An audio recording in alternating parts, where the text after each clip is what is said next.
بسم اللہ الرحمن الرحیم۔ السلام علیکم ورحمۃ اللہ وبرکاتہ۔ وَأَقِیمُوا الصَّلَاةَ إِنَّ الصَّلَاةَ تَنْہَىٰ عَنِ الْفَحْشَاءِ وَالْمُنکَرِ وَلَذِکْرُ اللہِ اکبر۔ اور نماز قائم کرو، بے شک نماز فحش کاموں سے اور گناہوں سے روکتی ہے اور اللہ تعالیٰ کا بڑا ذکر ہے۔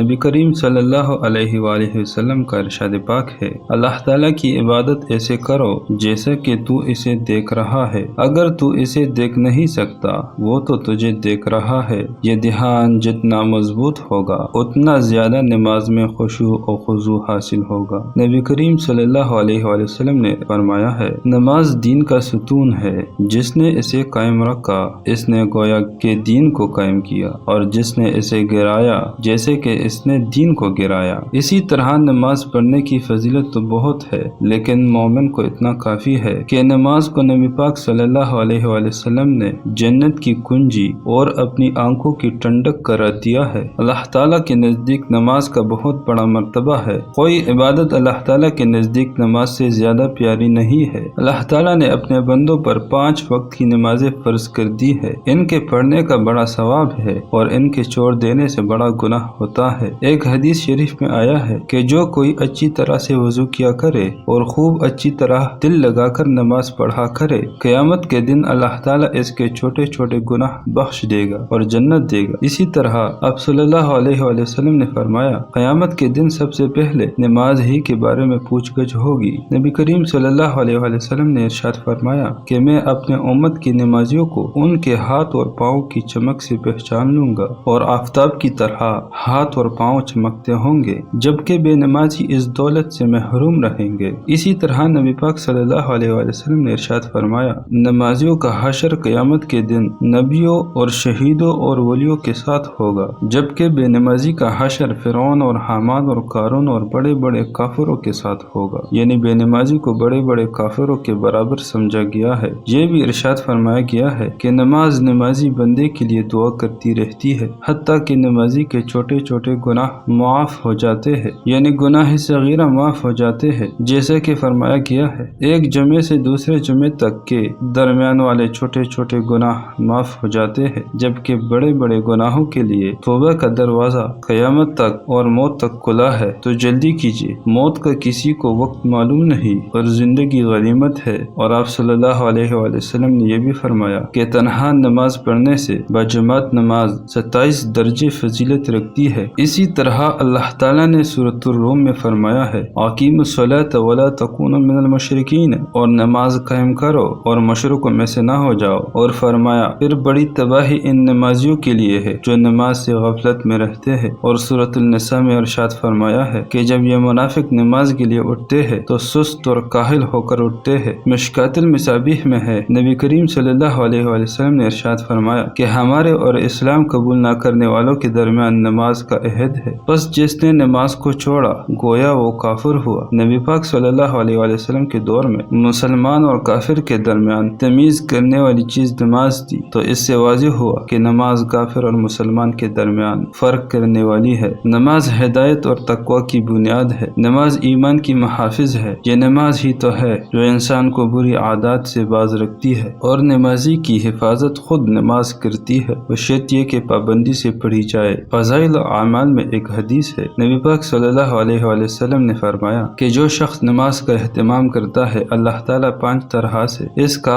اکرام فرماتے ہیں۔ نمبر 1 یہ کہ اس پر سے رزق کی تنگی ہٹا دی جاتی ہے۔ نمبر 2 یہ کہ اس سے عذاب قبر ہٹا دیا جاتا ہے۔ نمبر 3 یہ کہ قیامت کے دن اعمال نامہ دائیں ہاتھ میں دیا جائے گا۔ نمبر 4 یہ کہ پولیس رات سے بجلی کی طرح گزر جائے گا۔ اور نمبر 5 یہ کہ حساب سے محفوظ رہے گا، یعنی جو حساب سے محفوظ رہا یقیناً جنت میں گیا۔ اور جو شخص نماز میں سستی کرتا ہے اس کو 15 طریقے سے عذاب ہوتا ہے، 5 طرح سے دنیا میں، اور 3 طرح سے موت کے وقت، اور 3 طرح سے قبر میں، اور 3 طرح سے قبر سے نکلنے کے بعد۔ دنیا کے 5 عذاب تو یہ ہے، نمبر 1 یہ کہ اس کی زندگی میں برکت نہیں رہے۔ نمبر 2 یہ کہ صلحہ کا نور اس کے چہرے سے ہٹا دیا جاتا ہے۔ نمبر 3 یہ کہ اس کے نیک کاموں کا اجر ہٹا دیا جاتا ہے۔ نمبر 4 یہ کہ اس کی دعائیں قبول نہیں ہوتی۔ اور نمبر 5 یہ کہ نیک بندوں کی دعاؤں میں اس کا استحقاق یعنی حصہ نہیں رہتا۔ اور موت کے وقت کے 3 عذاب یہ ہے کہ ذلت سے مرتا ہے، نمبر 2 یہ کہ بھوکا مرتا ہے۔ نمبر 3 یہ کہ پیاس کی شدت میں موت آتی ہے، اگر سمندر بھی پلا دیا جائے تب بھی پیاس نہیں بجھتی۔ قبر کے 3 عذاب یہ ہے کہ اس پر قبر اتنی تنگ ہو جاتی ہے کہ پسلیاں ایک دوسرے میں گھس جاتی ہے۔ نمبر 2 یہ کہ قبر میں آگ جلا دی جاتی ہے۔ نمبر 3 یہ کہ ایک سام اس پر ایسی شکل کا مسلط ہوتا ہے جس کی آنکھیں آگ کی ہوتی ہے اور ناخن لوہے کے اتنے لمبے کہ ایک دن پورا چل کر ان کے ختم تک پہنچا جائے۔ اس کی آواز بجلی کی کڑک کی طرح ہوتی ہے۔ وہ یہ کہتا ہے کہ مجھے میرے رب نے تجھ پر مسلط کیا ہے کہ تجھے صبح کی نماز چھوڑ دینے کی وجہ سے آفتاب نکلنے تک مارے جاؤں، اور ظہر کی نماز چھوڑنے کی وجہ سے عصر تک مارے جاؤں، اور عصر کی نماز چھوڑنے کی وجہ سے مغرب تک، اور مغرب کی نماز چھوڑنے کی وجہ سے عشاء تک، اور عشاء کی نماز چھوڑنے کی وجہ سے صبح تک مارے جاؤں۔ اور جب وہ ایک دفعہ اس کو مارتا ہے تو اس کی وجہ سے وہ مردہ 70 ہاتھ زمین میں دھنس جاتا ہے۔ اسی طرح قیامت کے دن اس کو یہ عذاب ہوتا رہے گا۔ اللہ تعالیٰ بچائے ہم سب۔ اور جو قبر سے نکلنے کے بعد 3 عذاب یہ ہے۔ نمبر 1 یہ کہ حساب سختی سے لیا جائے گا، اور جس سے حساب لیا گیا وہ ہلاک ہو گیا۔ نمبر 2 یہ کہ اللہ تعالیٰ کے اس پر غضب ہوگا۔ نمبر 3 یہ کہ جہنم میں داخل کیا جائے گا۔ یقیناً اللہ تعالیٰ رحمان اور رحیم ہے، توبہ قبول کرنے والا مہربان ہے۔ جو شخص پابندی کے ساتھ 5 نمازیں پڑھتا ہے، اس کے لیے اللہ تعالیٰ کا یہ عہد ہے کہ اسے جنت میں داخل کرے گا۔ تو ظاہر ہے کہ نماز پڑھنے پر جنت کا وعدہ ہے، تو دوسری طرف نہ پڑھنے پر بندہ سزا کا مستحق ہو جاتا ہے۔ اللہ تعالیٰ ہمیں ہدایت دے، آمین۔ اسی طرح جب قیامت کے دن حساب اعمال کا ہوگا تو جہنم والوں سے پوچھا جائے گا کہ تمہیں کس چیز نے ہلاکت میں ڈالا؟ وہ کہیں گے قالوا الم نک من المصلین، کہ ہم نماز نہیں پڑھتے تھے۔ نماز ہی گناہوں سے بچاؤ توبہ کرنے کا راستہ، نیکی کرنے کا ذریعہ، نجات پانے کا ذریعہ ہے۔ نماز ہی اللہ تعالیٰ سے بات چیت کرنے کا ایک روحانی ذریعہ ہے۔ نماز ہی دل اور دماغ کے لیے راحت اور سکون کا ذریعہ ہے۔ سو نماز کو زندگی کا اہم حصہ سمجھو، اور نماز سے ہی انسان اپنے رب العالمین کو پا سکتا ہے، اور جس نے اللہ تعالیٰ کو پا لیا اس نے دنیا اور آخرت کی کامیابی کو پا لیا۔ اللہ تعالیٰ ہمیں نماز پڑھنے کی توفیق عطا فرمائے، آمین۔